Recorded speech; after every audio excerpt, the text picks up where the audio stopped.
Welcome to the Explainer.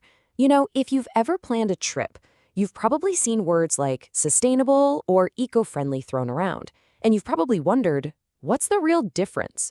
Well, today we're going to clear up that confusion, because honestly, knowing the answer can completely change how you travel. So to get why this even matters, you first have to understand the sheer scale we're talking about.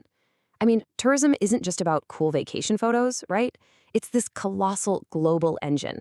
It's literally one of the world's largest industries, and it shapes economies and connects cultures on a massive, massive level. But yeah, that massive scale comes with a massive footprint. When it's left unchecked, tourism can just overwhelm places.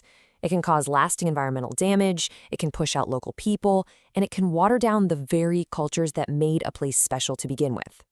So, to fight back against all that, this really powerful idea started to take shape. It's called sustainable tourism.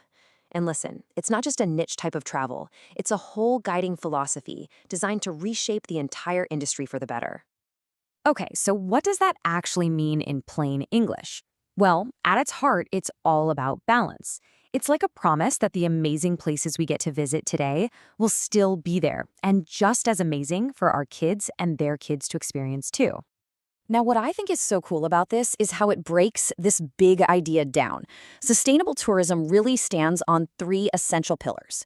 You've got to protect the environment, for sure, but you also have to create stable, long-term economic benefits for the community. And you have to respect and preserve the local culture. If any one of those pillars are shaky, the whole thing just falls apart.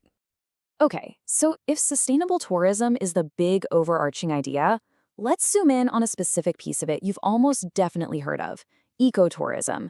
The key thing to get here is that it's not a replacement. It's a specialized category within sustainable travel.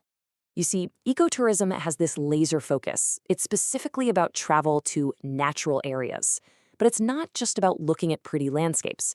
The whole point is to leave that place better than you found it by actively helping the environment and making sure the local community sees a direct benefit. And this slide really shows you how action-oriented ecotourism is. It's not just about, do no harm. It's about actively doing good.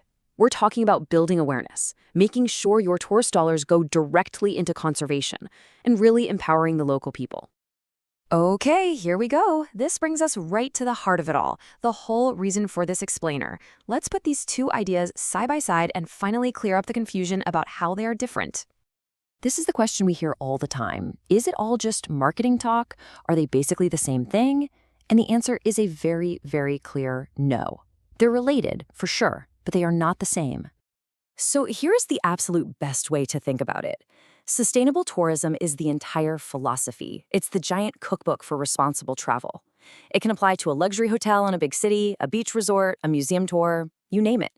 Ecotourism is just one specific recipe from that book, and its ingredients are always nature, conservation, and community benefit. So all ecotourism should be sustainable, but not all sustainable tourism is ecotourism. Simple as that.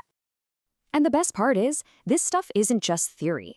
All across the world, these principles are being turned into reality in some truly incredible places. Let's take a quick look at a few examples of this in action.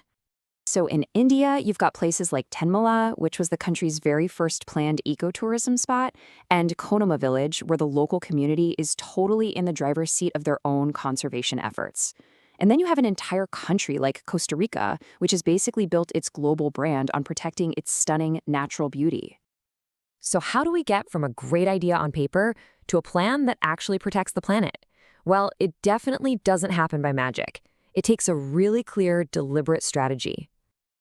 Yeah, making this work involves some really clear steps. First, you have to figure out an area's carrying capacity, like how many people can visit before things start to break down. Then you build smart, with eco-friendly infrastructure. And this next one is crucial. You involve the local community from day one.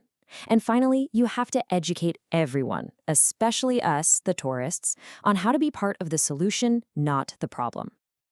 And this isn't just one group's job. That's the key. As you can see here, making this really work takes a true partnership. Governments have a role, tour operators have a role, local communities have a huge role.